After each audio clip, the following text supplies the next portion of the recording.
आज हम लोग मुगल साम्राज्य के अंतर्गत जो साहित्य का विकास हुआ था, साहित्य या शिक्षा का किस प्रकार से विकास हुआ था, साहित्य में कौन कौन सी पुस्तकें लिखी गई थी, किन किन पुस्तकों का अनुवाद हुआ था, आज उस विषय पे हम लोग चर्चा करेंगे।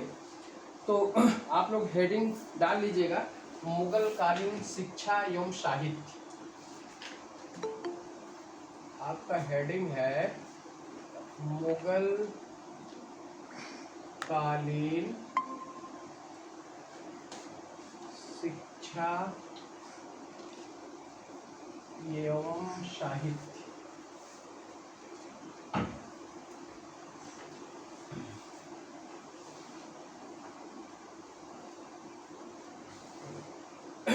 देखिए, हमने जब मुगल काल का हम लोगों ने अध्ययन किया तो हमने देखा कि मुगल चूंकि बाहर से आए हुए थे और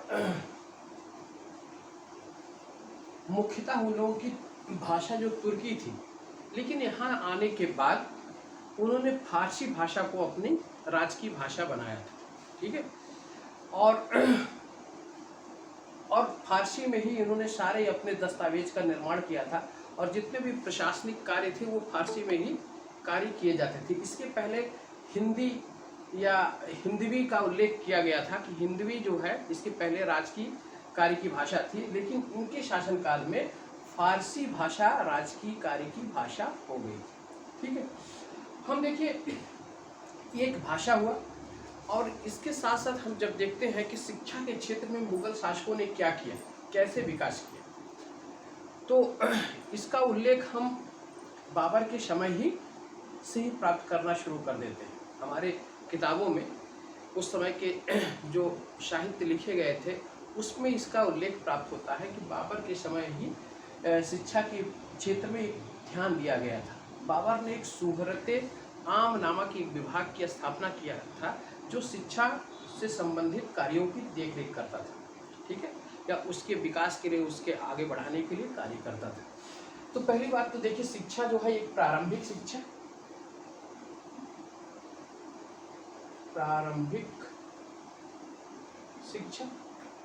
और दूसरी शिक्षा जो है आपकी उच्च शिक्षा।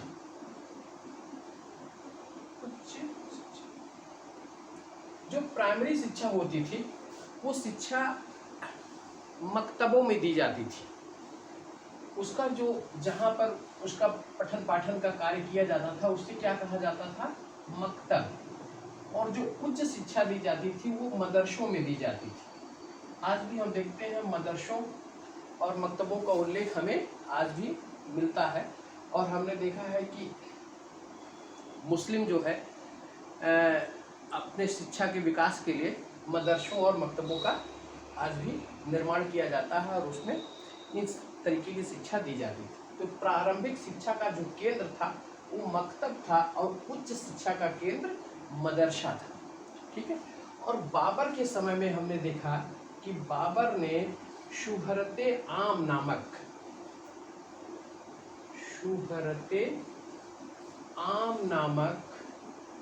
एक विभाग की स्थापना किया था जो किससे संबंधित थे, शिक्षा कार्य से संबंधित था। नाम क्या था, शुहरते आम।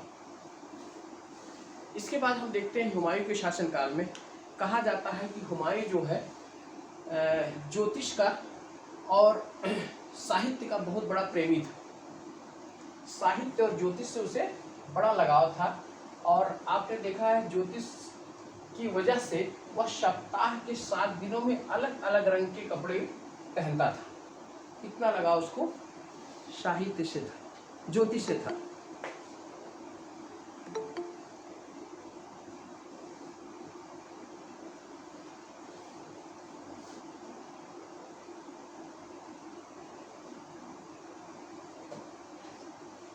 तो हमने देखा बाबर के समय में शुहरते आम, और हुमायूं जो है साहित्य और ज्योतिष से बहुत लगाव रखता था। कहा जाता है कि वो अपने साथ एक पुस्तकालय लेके चलता था। और हुमायूं की जब मृत्यु भी होती है तो उसकी मृत्यु कहाँ पे हुई? वह दीन पनाह की सीढ़ियों से, पुस्तकालय की सीढ़ियों से उतरता है और वहाँ लड़खड़ा कर गिरता है और उससे मृत्यु होती है। यानी कि साहित्य के प्रति उसका बड़ा समर्पण था, ठीक है। लेकिन मुख्यतः अकबर के शासनकाल में शिक्षा के क्षेत्र में एक संस्थागत विकास हमको दिखाई पड़ता है, ठीक है। तो ये मकतब और मदरसे का जो कॉन्सेप्ट है आपने देख लिया। और इसी के समय, किसके समय? अकबर के समय माहम अनगा जो कि उसकी धाय माँ थी, यानी कि बाबर की ये पत्नी थी, ठीक है, उसकी धाय माँ कहलाती थी। उसने एक मदरसा ए बेगम नामक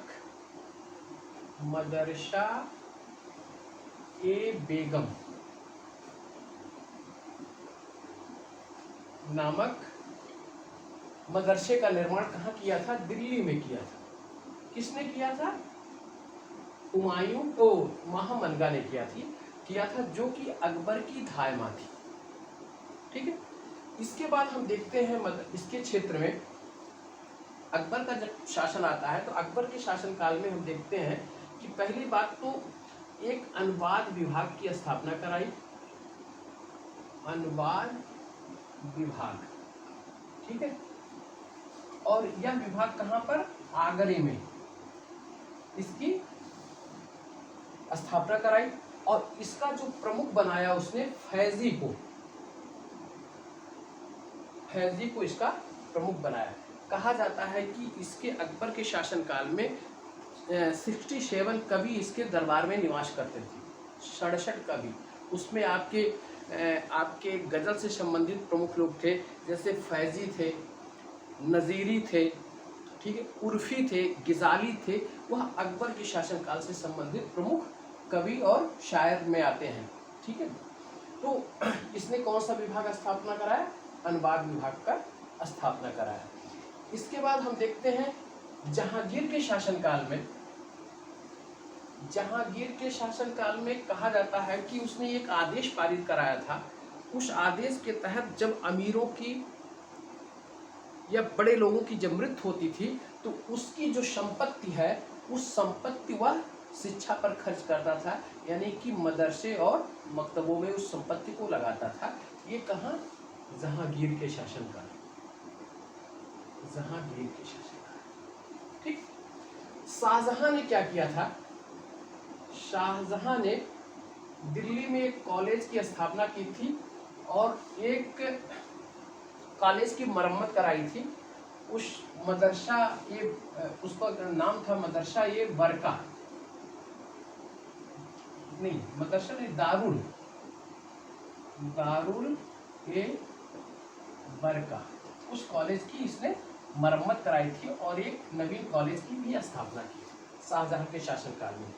औरंगजेब जो है, अच्छा, शाहजहां के शासनकाल में इसका जो एक प्रमुख पुत्र था दारा शिकोह, वह भी शिक्षा के प्रति काफी समर्पित था। उसने कई पुस्तकों का अनुवाद भी कराया और उसके द्वारा कई पुस्तकें रचित भी की गई थी, ठीक है। अभी हम उसका जिक्र करेंगे जब इसके साहित्य में हम आते हैं, ठीक है। तो दारा शिकोह सबसे बड़ा विद्वान व्यक्ति था पूरे मुगल काल का, ठीक है। और इसकी जो बहन थी जहां आरा, उसका भी शिक्षा के प्रति काफी समर्पण रहता था, ठीक है। हम औरंगजेब के शासनकाल में आते हैं। औरंगजेब के शासनकाल में इसकी बेटी रहती है, औरंगजेब की बेटी का नाम है ज़ेबुन निशा,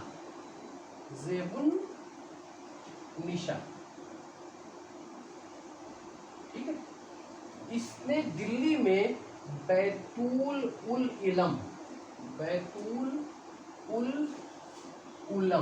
उलूम नामक, ठीक है, एक कॉलेज का निर्माण कराया, ठीक है। अब हम देखते हैं, पुनः इसको हम रिपीट कर देते हैं, शिक्षा के क्षेत्र में मुगल साम्राज्य में कैसे कैसे प्रगति हुई। पहला तो बाबर के समय में बाबर ने शोहरत आम नामक एक विभाग की स्थापना की थी। हुमायूं के समय में हम आते हैं तो देखते हैं कि हुमायूं पुस्तकों के प्रति, साहित्य के प्रति, ज्योतिष के प्रति काफ़ी लगाव रखता था, ठीक है। कहा जाता है कि वह ज्योतिष एक पुस्तकालय अपने साथ लेकर चलता था। अकबर के शासनकाल में हमको एक परिवर्तन ये दिखाई दिया कि इसने एक संस्थागत रूप शिक्षा के विकास के लिए तैयार किया था। उसने एक अनुवाद विभाग की स्थापना कराई। वह अनुवाद विभाग आगरा में था और जिसका अध्यक्ष जो है, जिसका प्रमुख वो फैजी था। ठीक है, इसके शासनकाल में अनेक पुस्तकों का अनुवाद कराया गया जो विभिन्न भाषा में थी, उसको फारसी भाषा में अनुवाद कराया गया। इसी के शासनकाल में माहम अनगा ने एक मदरसा ये बेगम नामक मदरसे की स्थापना कहाँ कराई थी? दिल्ली में कराई थी। ठीक, जहांगीर के शासनकाल में हम पाते हैं कि जहांगीर जब किसी अमीर व्यक्ति की या उस समय के काफ़ी समृद्धशाली व्यक्ति की जब मृत्यु हो जाती थी तो उसकी संपत्ति शिक्षा के क्षेत्र में लगाता था। शाहजहां के शासनकाल में दिल्ली में दारुल बरका नामक कॉलेज की स्थापना कराई, मतलब मरम्मत कराया था और एक कॉलेज और उसने स्थापित कराया था। इसके साथ साथ उसी के शासनकाल में दारा शिकोह पूरे मुगल शासकों में सबसे विद्वान व्यक्ति था। ठीक है, उसने कई पुस्तकों का अनुवाद कराया था और उसके साथ साथ उसकी जो बहन जहां आरा थी, उस जहां आरा भी शिक्षा के प्रति काफ़ी लगाव रखती थी। औरंगजेब के शासनकाल में उसकी पुत्री जेबुन निशा ने दारुल उल उलूम नामक बैतुल उल उलूम नामक एक कॉलेज की स्थापना कराई। ये आपके प्रमुख कॉलेज थे। अब देखिए जरा हम कि उस समय जो शिक्षा दी जाती थी वो धार्मिक शिक्षा थी। धार्मिक शिक्षा के साथ साथ दर्शन की शिक्षा दी जाती थी, साहित्य की शिक्षा दी जाती थी। तो जो दर्शन, तर्क और दर्शन की जो शिक्षा दी जाती थी उस पे जो उपाधि प्रदान की जाती थी, उस उपाधि को फाजिल कहा जाता था। उस उपाधि को फाजिल कहा जाता था। धार्मिक जब शिक्षा दी जाती थी, धार्मिक शिक्षा, ठीक है, और उसके बाद जो उपाधि प्रदान की जाती थी उस उपाधि को आमिल कहा जाता था। आमिल कहा जाता था। और जब साहित्य की शिक्षा दी जाती थी, साहित्य की शिक्षा और उसकी जो उपाधि प्रदान की जाती थी वह उपाधि काबिल कहलाती थी। ठीक है, तर्क और दर्शन के क्षेत्र में शिक्षा ग्रहण करने वाले जो छात्र रहते थे उनकी उपाधि जो मिल जाती थी, यानी सर्टिफिकेट जो दिया जाता था, प्रमाण पत्र जो दिया जाता था, वो क्या कहलाता था? फाजिल कहलाता था। ठीक है, धार्मिक शिक्षा प्राप्त करने वाले कौन सा प्रमाण पत्र पाते थे? आमिल का। ठीक है, और साहित्य की शिक्षा ग्रहण करने वाले काबिल का प्रमाण पत्र प्राप्त करते थे। ठीक है, हम देखते हैं उसके समय में मुगल काल में न्याय के क्षेत्र में न्याय की शिक्षा, वह एक कॉलेज था फरहंगे कॉलेज, फरहंगे महल उस कॉलेज का नाम था। ठीक है, फरहंगे महल। यह कॉलेज कहाँ पे था? लखनऊ में। लखनऊ में यह न्याय की शिक्षा के लिए काफी फेमस था और व्याकरण की शिक्षा के लिए सियालकोट में ये दो स्थान काफी फेमस थे। इसके लिए जैसे आज भी हम देखते हैं कि तकनीकी शिक्षा के लिए हम आईटी का उल्लेख करते हैं। ठीक है, लॉ की शिक्षा के लिए हम आपके बंगलोर में कॉलेज है उसका उल्लेख करते हैं। इसी तरीके से न्याय की शिक्षा के लिए फरहंगे महल जो लखनऊ में था और व्याकरण की शिक्षा के लिए सियालकोट में स्थित कॉलेज का बहुत नाम था, काफी प्रसिद्धि थी। ठीक है, ये दोनों आप ध्यान में रखिएगा। उपाधियों को देख लीजिएगा, फाजिल, आमिल और काबिल। आमिल धार्मिक, साहित्य से संबंधित काबिल और तर्क और दर्शन से संबंधित फाजिल। ठीक है, न्याय की शिक्षा के लिए लखनऊ का फरहंगे महल और व्याकरण की शिक्षा के लिए सियालकोट, ठीक है, काफी फेमस थी। ये पूरे मुगल साम्राज्य में शिक्षा के क्षेत्र में आप देखें। अब इसके साथ साथ साहित्य के क्षेत्र में हम देखते हैं कि साहित्य के क्षेत्र में क्या प्रगति हुई थी। हम एक एक करके उठाते हैं। पहले बाबर का देखते हैं। बाबर एक विद्वान व्यक्ति था। जिसने तुज़ूके बाबरी या बाबरनामा नामक ग्रंथ की रचना की थी, वह तुर्की भाषा में थी। ध्यान रखिएगा कि तुर्की भाषा में तुज़ूके बाबरी, ठीक, इसी को क्या कहा जाता था, बाबरनामा। किस भाषा में, तुर्की भाषा में, ठीक। इस तुज़ूके बाबरी का तुर्की से फारसी भाषा में अनुवाद जो किया था वो अब्दुल रहीम खान खाना और पायंदा खां थी। फारसी में, तुर्की में था और फारसी में अनुवाद किया था कौन, अब्दुल रहीम खान खाना। यह जो है अब्दुल रहीम खान खाना कौन था पता है आपको, बैरम खां का पुत्र था। जब बैरम खां की मृत्यु होती है, बैरम खां और पहले बहुत अच्छे घनिष्ठ संबंध थे अकबर के साथ। अकबर का एक प्रधानमंत्री रहता था, वजीर रहता, वकील पद पे नियुक्त रहता था। इसी के बीच में आपसी जो मनमुटाव जब आता है अकबर और बैरम खां के बीच में, तो इसके मध्य एक तिलवारा का युद्ध होता है। इस तिलवारा के युद्ध में बैरम खां पराजित होता है और बैरम खां वहाँ से फिर मक्का जाने का निर्णय लेता है, ठीक है।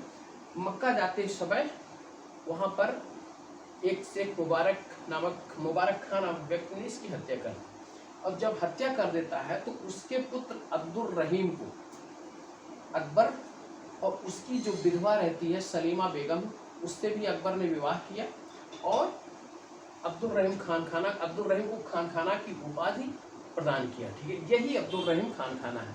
इन्होंने फारसी में तुज़ूके बाबरी का अनुवाद कराया और इसके साथ साथ इनके साथ साथ पायंदा, ठीक है। अब बाबर ने क्या किया, बाबर ने एक और पुस्तक लिखी, रिशाल ए उसज, इसको खत ए बाबरी कहा जाता था। खत ए बाबरी या कई पत्रों का संकलन था, ठीक है। रिसाल ए उसज, खत ए बाबरी, यह भी तुर्की भाषा में था। इसके साथ साथ बाबर जो है एक मुबैयान नामक पद्य शैली का जन्मदाता माना जाता है। वो जैसे हमारे यहाँ आपके छंद लिखे जाते हैं, दोहा लिखे जाते हैं, चौपाई लिखी जाती है, उसी तरीके से एक मुबैयान, ठीक है, ये पद्य शैली थी, पद्य की शैली।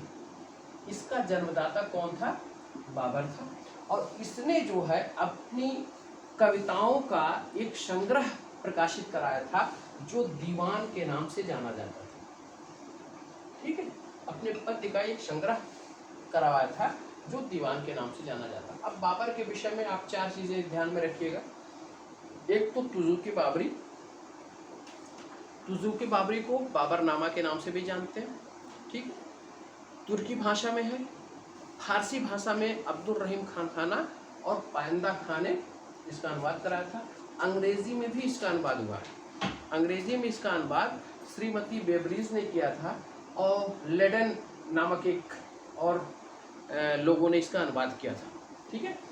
तो अंग्रेजी में भी अनुवाद है। इसके साथ साथ बाबर मुबैयान शैली का जन्मदाता था, पद्य शैली का, और उसने दीवान नामक एक काव्य संग्रह प्रकाशित करवाया था। और इसके साथ साथ रिशाल ए उसज या खत ए बाबरी नामक एक अन्य रचना बाबर की थी। ये सभी रचनाएं तुर्की भाषा में थी, ठीक है। अब हम आते हैं हुमायूं के समय में। हुमायूं के समय में होने जो रचनाएं की गई थी, उस रचनाओं का उल्लेख देख लीजिए आप लोग।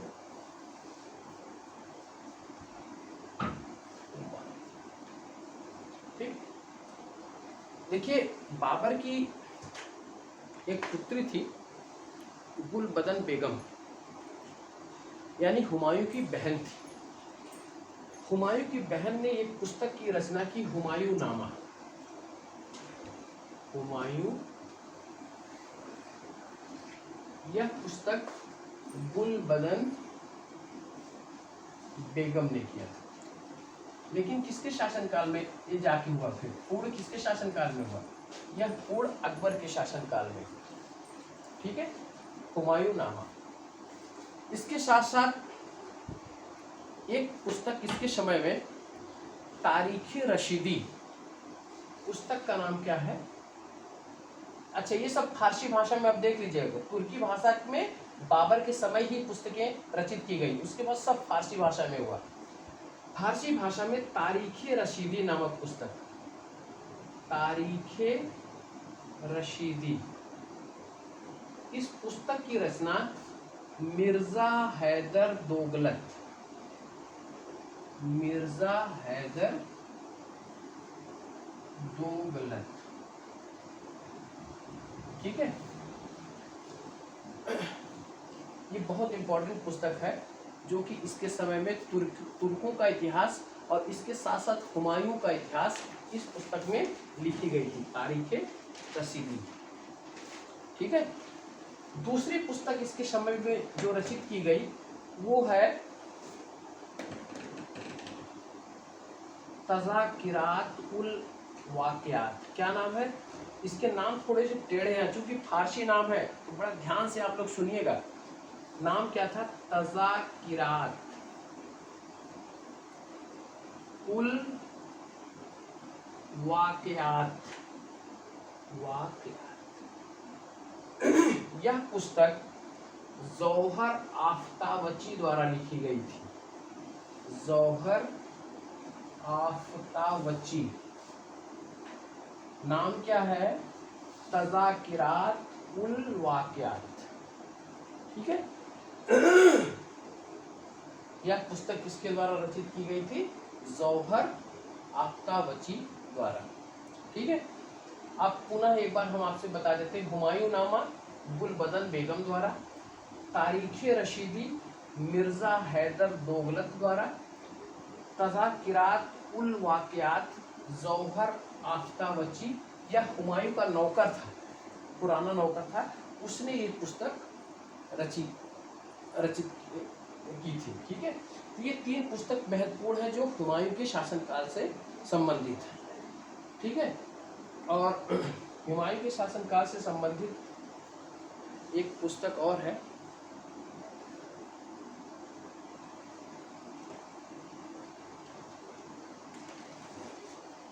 उस पुस्तक का नाम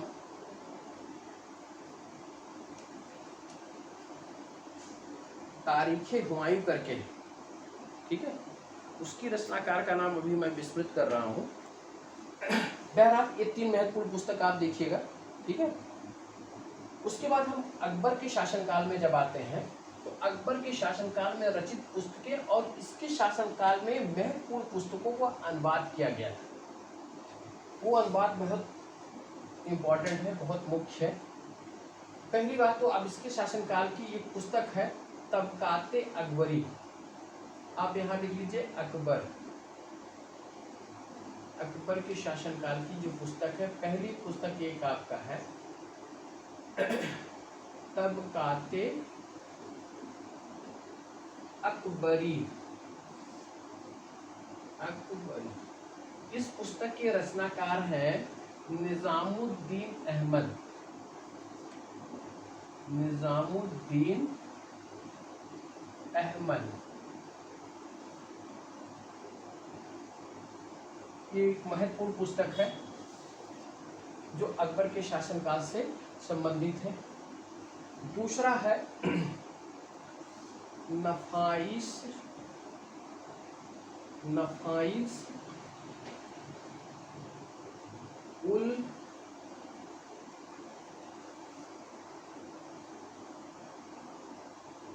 पुस्तक का नाम है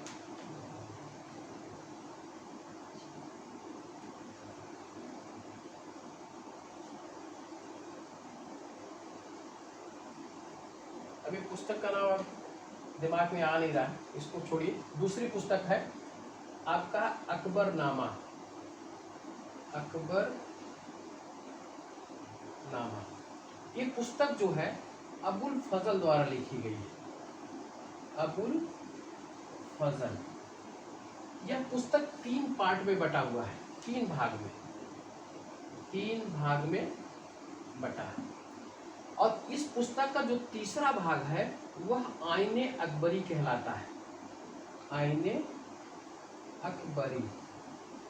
इस पुस्तक की रचना अबुल फजल ने 1591 से लेकर 97 के बीच की थी। ठीक है। और इसी पुस्तक में मुगल साम्राज्य के या अकबर के समय की प्रशासनिक व्यवस्था और आर्थिक व्यवस्था का वर्णन इस पुस्तक में आपको प्राप्त होता है। ठीक है। ये महत्वपूर्ण पुस्तक है। किसके समय की? अकबर के समय में किया किसने था? अबुल फजल। और 3 भागों में बटी है और 3 भाग में अंतिम जो भाग है वो आईने अकबरी कहलाता है। और इससे मुगल कालीन प्रशासन और वहाँ की आर्थिक स्थिति के विषय में हमें महत्वपूर्ण जानकारी प्राप्त होती है। इसके साथ साथ एक पुस्तक आपका है तारीखे अल्फी। तारीखे अल्फी। यह पुस्तक मुल्ला दाऊद का है। मुल्ला दाऊद। ठीक है। ये अकबर के शासनकाल में, लेकिन अकबर के शासनकाल में अनुवाद विभाग की स्थापना हुई और जिसका प्रमुख फैजी को बनाया गया था। फैजी ने कई महत्वपूर्ण पुस्तकें अनुवादित कराई लोगों के द्वारा। जो अनुवाद कराई उस पुस्तक को जरा देख लीजिए, बहुत महत्वपूर्ण है, कमीशन के द्वारा काफी पूछा गया है। तो अनुवादित पुस्तक आप देख लीजिए। पहला आप देखिएगा रामायण का अनुवाद, रामायण। ठीक है। इसका अनुवाद किसने फारसी भाषा में जब कराया गया था, किसने किया था? इसका अनुवाद अब्दुल कादिर बदायूनी, अब्दुल कादिर बदायूनी। ठीक है। और इसके साथ 3 लोगों ने अनुवाद किया था। इसके साथ नकीब खां, नकीब खां, और एक आपके सुल्तान शेख, सुल्तान। इन तीनों ने रामायण का अनुवाद किया था फारसी भाषा में। दूसरा अनुवाद महाभारत का,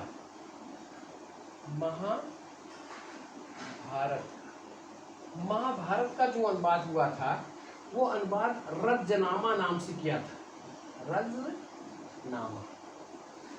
जब मैं इसके पहले चित्रकला, मुगल कालीन चित्रकला की चर्चा मैंने कल किया तो उस कला को, चित्रकला में रजनामा का उल्लेख मैंने किया कि रजनामा ही एक ऐसी पुस्तक थी जिसमें दशवंत का नाम प्राप्त होता है। ठीक है। तो वही रजनामा थी और इस रजनामा का महाभारत का अनुवाद रजनामा नाम से, और इसका अनुवाद भी अब्दुल कादिर बदायूनी ने किया था। अब्दुल कादिर बदायूनी ने। इसके बाद हम देखते हैं भागवत पुराण। भागवत पुराण। इस पुस्तक का अनुवाद राजा टोडर मल ने किया था। टोडर मल ने किया। इसके बाद हम देखते हैं भगवत पुराण के बाद आपके भगवत गीता, भगवत गीता प्लस योग वशिष्ठ, योग वशिष्ठ। ठीक है। इसका अनुवाद दारा शिकोह ने करवाया, दारा शिकोह। ठीक है। इसके बाद हम आते हैं आपके अथर्ववेद, अथर्ववेद। इसका अनुवाद इब्राहिम शरहिंदी ने करवाया, इब्राहिम शरहिंदी। अथर्ववेद का फारसी भाषा में अनुवाद किसने किया था? इब्राहिम शरहिंदी ने। ठीक है, आपको पुनः रिपीट कर दे रहे हैं। रामायण का अब्दुल कादिर बदायूनी, नकीब खां, शेख सुल्तान ने किया था। महाभारत का रज़नामा नाम से अनुवाद किया था, इस अनुवाद को किसने किया था? अब्दुल कादिर बदायूनी ने किया था। भगवत पुराण का अनुवाद राजा टोडरमल ने किया। भगवत गीता और योग वशिष्ठ का अनुवाद दारा शिकोह ने किया। अथर्ववेद का अनुवाद इब्राहिम सरहिंदी ने किया। इसके बाद हम देखते हैं और भी पुस्तक जो महत्वपूर्ण है।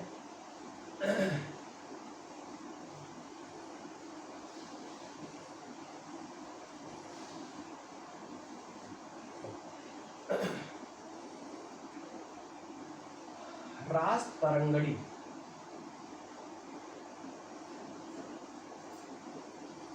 एक ये महत्वपूर्ण पुस्तक है और इसका अनुवाद, रास तरंगड़ी का अनुवाद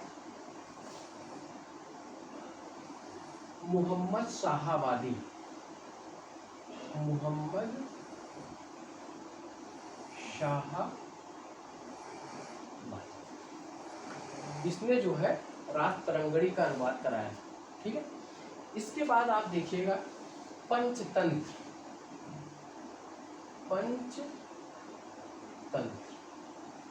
पंचतंत्र का फारसी भाषा में जो अनुवाद किया गया था वो अनुवाद अनवर ए सुहेली नाम से, अनवर ए सुहेली इस नाम से जो अनुवाद कराया था, वो अनुवाद कराया था अबुल फजल ने, अबुल फजल ने। और इसी पंचतंत्र का अनुवाद जो है यार ए दानिश नाम से करवाया गया, यार ए दानिश। इसका अनुवाद हुसैन फैज ने करवाया, हुसैन फैज। ठीक है, यानी कि पंचतंत्र का फारसी भाषा में अनुवाद, पंचतंत्र पुस्तक किसकी थी? विष्णु शर्मा की।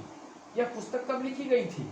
यह पुस्तक गुप्त काल में लिखी गई थी, विष्णु शर्मा की पुस्तक, बहुत महत्वपूर्ण पुस्तक है, विष्णु शर्मा। इसका फारसी भाषा में अनुवाद दो नाम से हुआ था। एक नाम से अनवर ए सुहेली नाम से, इसका अनुवाद किसने कराया था? अबुल फजल ने। और दूसरा यार ए दानिश नाम से हुआ था, इसका अनुवाद हुसैन फैज ने कराया था। ठीक है, पंचतंत्र का। इसके बाद आप देखिए कि गणित की पुस्तक है लीलावती, बहुत महत्वपूर्ण पुस्तक है, गणित की पुस्तक लीलावती। इस लीलावती का अनुवाद फारसी भाषा में किसने कराया? फैजी ने कराया। अबुल फजल और फैजी दोनों भाई थे। ठीक है, और इनके पिता का नाम शेख मुबारक था। ये वही शेख मुबारक हैं जिन्होंने अकबर के महजरनामे का प्रारूप तैयार किया था, वही शेख मुबारक। शेख मुबारक के दो बेटे फैजी और आपके अबुल फजल। अबुल फजल ने आईने अकबरी की रचना की। यही लीलावती नामक जो ये किसकी पुस्तक है? गणित की पुस्तक है। ठीक है, इसके अनुवादक कौन थे? फैजी थे। इसको पुनः एक बार दोहरा देते हैं, फिर आगे लिखते हैं। रास तरंगड़ी का मोहम्मद शाहाबादी ने किया। पंचतंत्र का दो भाषाओं में, दो नाम से फारसी भाषा में, अनवर ए सुहेली नाम से अबुल फजल ने करवाया था। यार ए दानिश नाम से हुसैन फैज ने करवाया था। लीलावती जो गणित की पुस्तक है उसका अनुवाद फैजी ने फारसी भाषा में करवाया। इसके बाद हम देखते हैं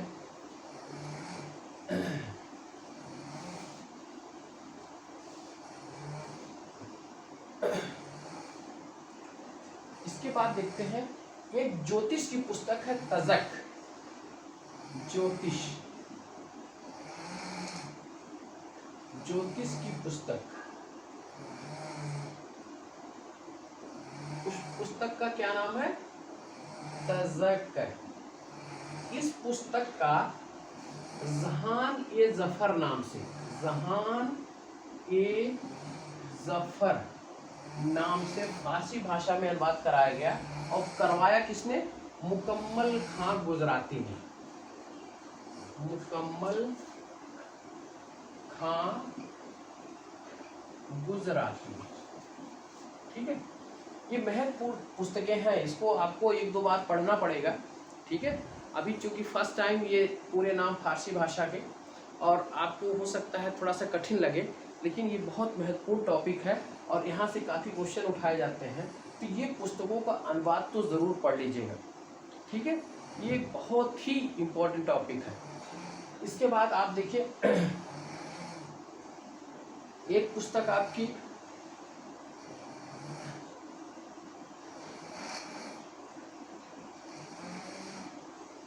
हाँ ठीक है, इतनी पुस्तक जो अनुवादित पुस्तक हैं उन पुस्तकों की एक बार मैं पुनः क्रम से आपको रिपीट करा देता हूँ। अनुवाद विभाग का अध्यक्ष फैजी था। फैजी की देख रेख में सारी पुस्तकों का अनुवाद कराया गया था। फैजी ने स्वयं लीलावती नामक गणित की पुस्तक का अनुवाद किया था। रामायण और महाभारत दोनों का अनुवाद किसने कराया था? अब्दुल कादिर बदायूनी ने करवाया था। महाभारत का नाम उसने रजनामा दिया था। इसके साथ साथ मौलाना मोहम्मद शाहवादी ने इसने रास्तरंगड़ी नामक पुस्तक का अनुवाद कराया था, जो रास्तरंगड़ी लिखी गई थी। इसके बाद हम देखते हैं कि अबुल फजल ने कौन सी पुस्तक, आपके पंचतंत्र का, वो अनवर सुहेली नाम से, और इसी पंचतंत्र का हुसैन फैज ने आपके यार दानिश नाम से करवाया था। ठीक है, इसके बाद तज़क नामक एक ज्योतिष की पुस्तक थी, उस पुस्तक का मुकम्मल खां गुजराती ने फारसी भाषा में अनुवाद कराया। आपके राजा टोडरमल ने भगवत पुराण का फारसी भाषा में अनुवाद कराया। भगवत गीता और योग वशिष्ठ का दारा शिकोह ने फारसी भाषा में अनुवाद कराया। ठीक है, एक पुस्तक और यहाँ देख लीजिएगा, वह पुस्तक है कालिया दमन। कालिया, इस पुस्तक का भी अनुवाद फारसी भाषा में अबुल फजल ने करवाया। अबुल फजल ने करवाया। ठीक है, और इसका नाम इसने अयार ये दानिश लिखा, अयार ये दानिश रखा। ठीक है, ये महत्वपूर्ण आपकी अनुवादित पुस्तकें थी। इसके साथ साथ देखिए जो और अन्य साहित्य से संबंधित, फारसी साहित्य से संबंधित पुस्तक लिखी गई थी, उसमें एक महत्वपूर्ण नाम आपका है अब्दुल कादिर बदायूनी द्वारा लिखित पुस्तक जो है मुंतखब उल तवारीख। नाम क्या है? मुंतखब उल तवारीख। ठीक है, यह पुस्तक किसके द्वारा लिखी गई? बदायूनी के द्वारा, बदायूनी के द्वारा, अब्दुल कादिर बदायूनी के द्वारा। इसी से मिलता जुलता एक पुस्तक आपके औरंगजेब के शासनकाल में लिखी गई थी, उस पुस्तक का नाम था मुंतखब उल लुआब। ठीक है, यहाँ सिर्फ अंतर देखिए, मुंतखब उल तवारीख और यहाँ मुंतखब उल लुआब। ठीक है, यह पुस्तक हाफिज खां द्वारा लिखी गई थी, हाफिज खां। ठीक है, हम इसको इस समय अभी उल्लेख कर दिए हैं क्योंकि दोनों मिलता जुलता है, कहीं आप भूले ना। इसलिए तवारीख अगर है तो बदायूनी की है, लुआब अगर है तो वो हाफिज खां की पुस्तक है। ठीक है, जहांगीर के शासनकाल में जब हम आते हैं तो जहांगीर ने अपनी एक आत्मकथा लिखी थी। उस आत्मकथा को तुज़ुके जहांगीरी के नाम से जाना जाता है। जहांगीर की आत्मकथा, जहांगीर के शासनकाल की महत्वपूर्ण साहित्यिक पुस्तकें जो थी वो कौन थी? तुज़ुके जहांगीरी।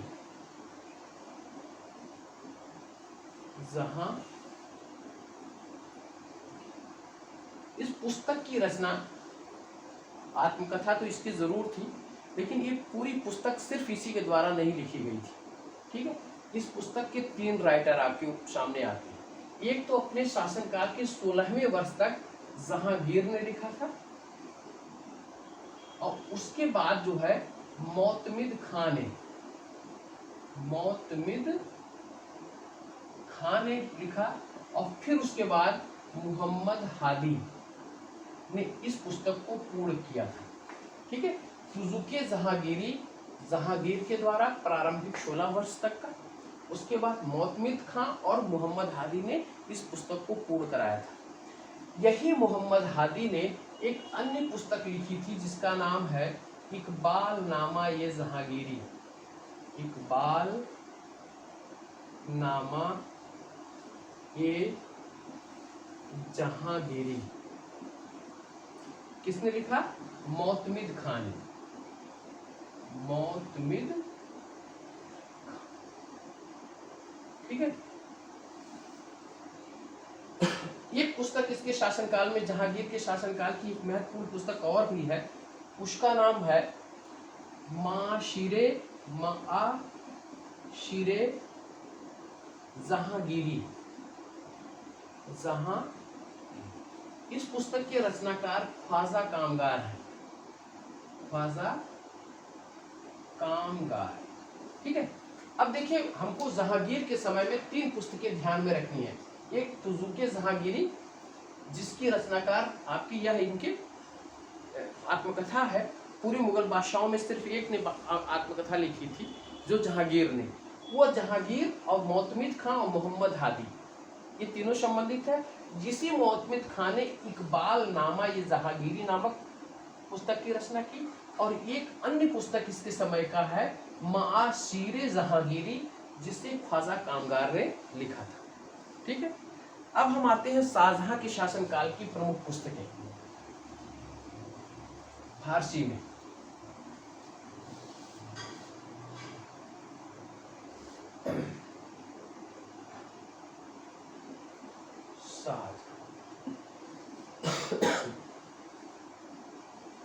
शाहजहां के शासनकाल की पुस्तकें देखिए, एक है पादशाहनामा।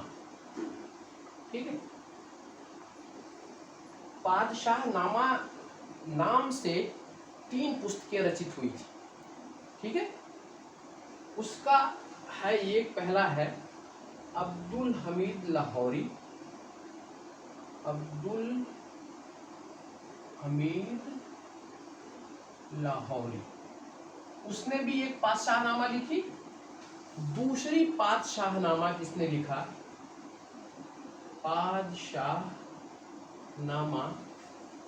मुहम्मद अमीन कज़वीनी।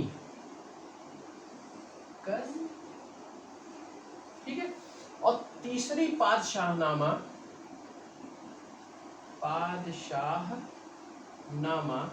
मोहम्मद शाकी ने। ठीक है, मोहम्मद शाकी। ठीक है, ये तीसरी पादशाहनामा देखिए।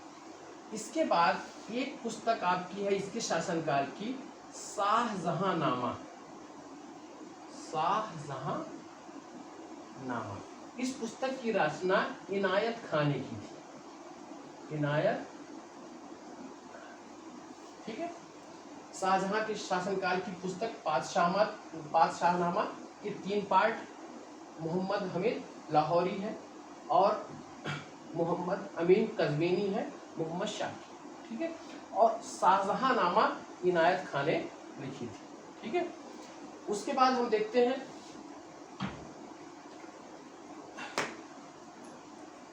इसके शासनकाल में और कोई महत्वपूर्ण पुस्तक नहीं है। अब हम आते हैं औरंगजेब के शासनकाल में।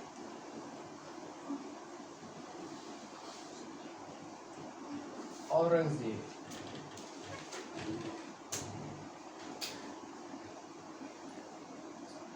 औरंगजेब के शासनकाल की जो पुस्तकें हैं, एक पुस्तक है फुतुहात ए आलमगीरी।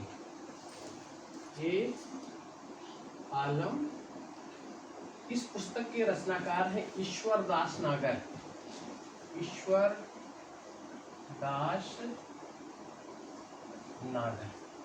ठीक है, और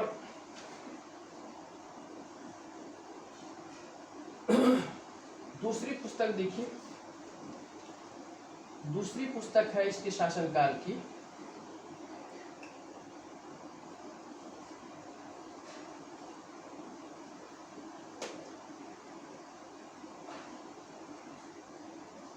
दूसरी पुस्तक है माआशिरे आलमगीरनामा, आलमगीरी, आलम। इस पुस्तक के रचनाकार शाकी मुस्तईद खां, मुस्तईद खां, ठीक है। और इसके बाद एक पुस्तक है नुक्शा ए दिलकुशां, ये दिलकुशां, नुक्शा ए दिलकुशां। इस पुस्तक के भीमसेन बुरहानपुरी, भीमसेन बुरहानपुरी,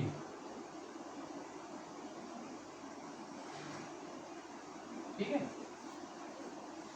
और एक पुस्तक आपका है, उस पुस्तक का नाम है आलमगीरनामा। उस पुस्तक का नाम है आलमगीरनामा। इस पुस्तक को लिखा है कासिम सिराजी ने, कासिम सिराजी ने, ठीक है। देखिए इसके समय के महत्वपूर्ण पुस्तक फुतहात ए आलमगीरी ईश्वरदास नागर की, माशीरे आलमगीरी साकी मुस्तईद खां की, नुक्श ए दिलकुशा भीमसेन बुरहानपुरी की, और आलमगीरनामा एक कासिम सिराजी की। ये 4 महत्वपूर्ण पुस्तक है। देखिए मैं समझ रहा हूँ कि ये नाम आपके लिए काफ़ी कठिन होंगे, क्योंकि हो सकता है पहली बार आप लोगों ने सुना हो, ठीक है। पहली बार दिमाग में आपके नहीं आ सकता। आप लोग इसके नोट्स को तैयार कर लीजिए, 1 बार 2 बार 3 बार बड़े ध्यान से पढ़िएगा, तब ये आपके दिमाग में आएगा कि इस पुस्तक के रचनाकार कौन है। मैं उन्हीं पुस्तक को यहाँ पर लिया हूँ जो पुस्तक बहुत ही इम्पोर्टेंट है, ठीक है। अनुवाद भी मैंने कराया, तो आपकी उन्हीं इम्पोर्टेंट पुस्तक का उल्लेख मैंने किया है, ठीक है। आप इसको लिख लीजिएगा, ज़रा भी विचलित मत होइएगा कि हम जो है दिमाग में नहीं आ रहा है, ठीक है। आगे हम देखते हैं कि दारा शिकोह ने कुछ और पुस्तकें रचित की थी जो बहुत इम्पोर्टेंट है, ठीक है। एक पुस्तक दारा शिकोह का देख लीजिए, दारा शिकोह, ठीक। उसने अभी मैंने आपको बताया था कि दारा शिकोह ने योग वशिष्ठ और भगवत गीता 2 का अनुवाद कराया था, ठीक है। इसके साथ साथ एक महत्वपूर्ण देखिए 52 उपनिषदों का, 52 उपनिषदों का अनुवाद कराया। किस नाम से कराया? सिर्र ए अकबर, सिर्र ए अकबर। ये महत्वपूर्ण था 52 उपनिषदों का अनुवाद, ठीक।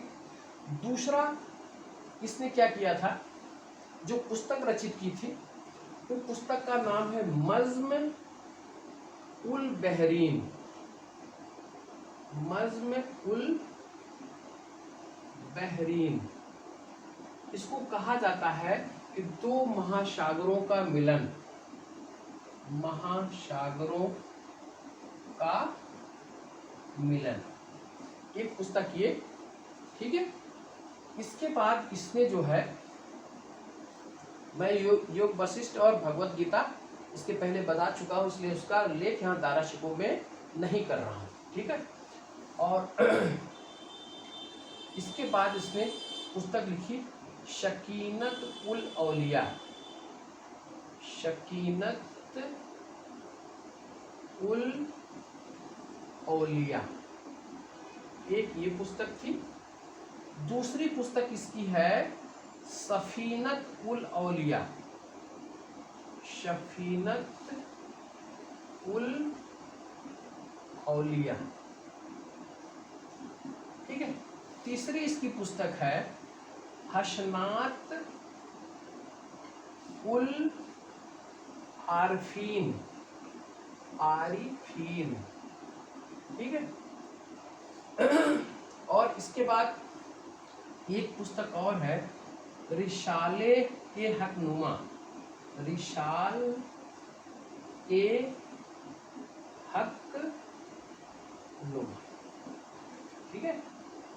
ये महत्वपूर्ण पुस्तक है। देखिए सकीनत उल औलिया क्या था इसका, यह कादरी सिलसिले को मानने वाले सूफी संतों का जीवन वृत्त था।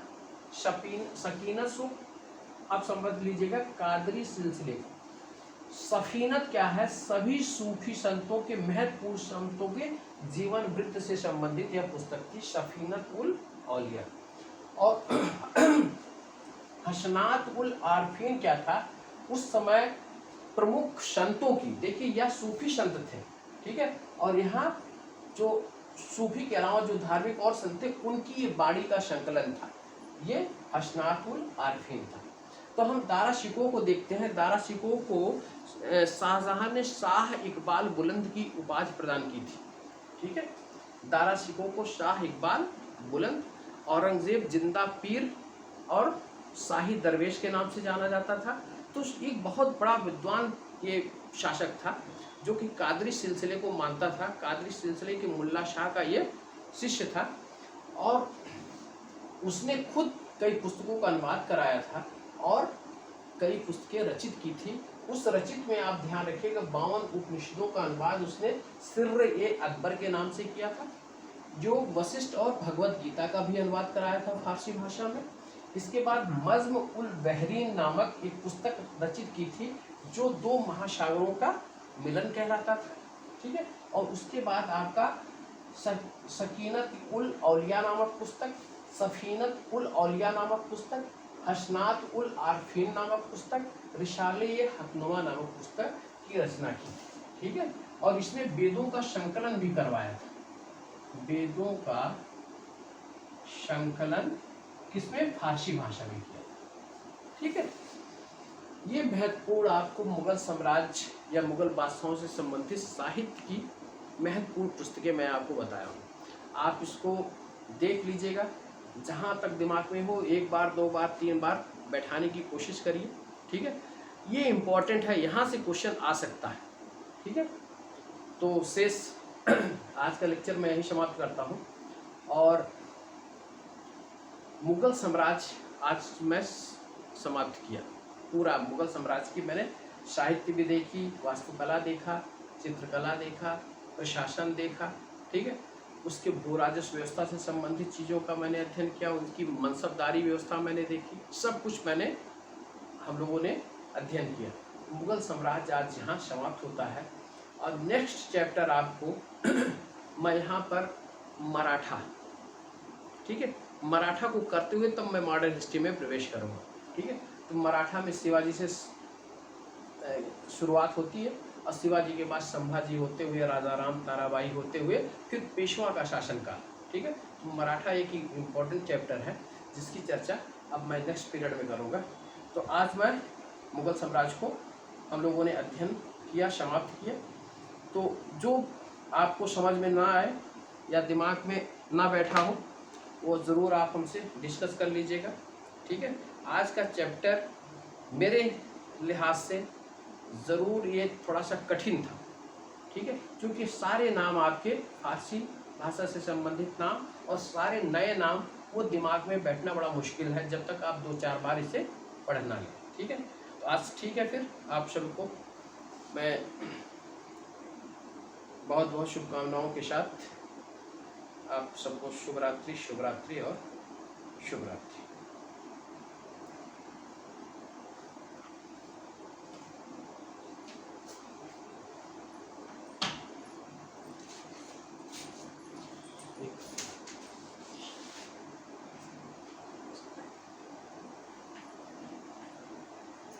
कैसे होगा, कैसे होगा, बंद कैसे होगा?